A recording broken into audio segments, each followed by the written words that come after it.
Ciao! Welcome back to InkLingo. I'm Alex, and today we're sharing an Italian story called Il Cinghiale sotto la finestra, or The Boar Under the Window. In the InkLingo app, you can tap any word to translate it instantly, save new vocabulary, and track your progress. Before we begin, let's warm up with a few keywords.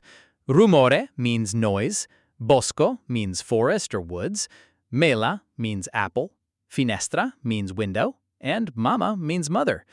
Our story follows Marco, a boy who hears a strange noise near his house by the forest. Let's find out what he discovers. Here is Il Cinghiale sotto la finestra.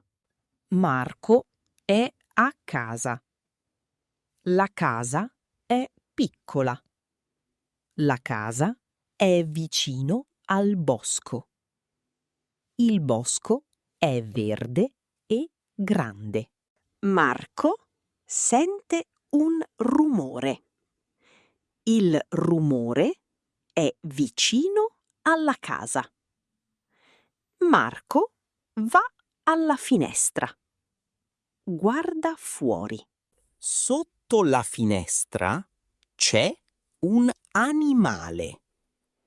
L'animale è grande e marrone.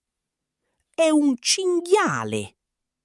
Il cinghiale mangia una mela rossa. Mangia vicino alla finestra. Marco guarda il cinghiale. Il cinghiale non vede Marco. C'è anche un cinghiale piccolo. Il piccolo cinghiale è vicino alla mamma. Anche il piccolo mangia.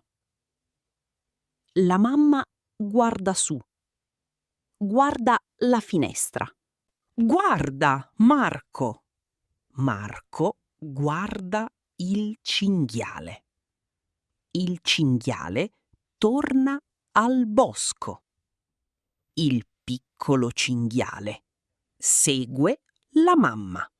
Marco guarda il bosco. Marco sorride. È felice. Marco discovers a wild boar family right outside his window, and instead of being scared, he ends up smiling with joy. Nature was closer than he thought, and it turned out to be a beautiful surprise. If you want to read more stories with tap to translate, word saving, karaoke highlighting, progression tracking, and many more features, check out the InkLingo app. You can also read hundreds of stories for free on the website at inklingo.app. Alla prossima!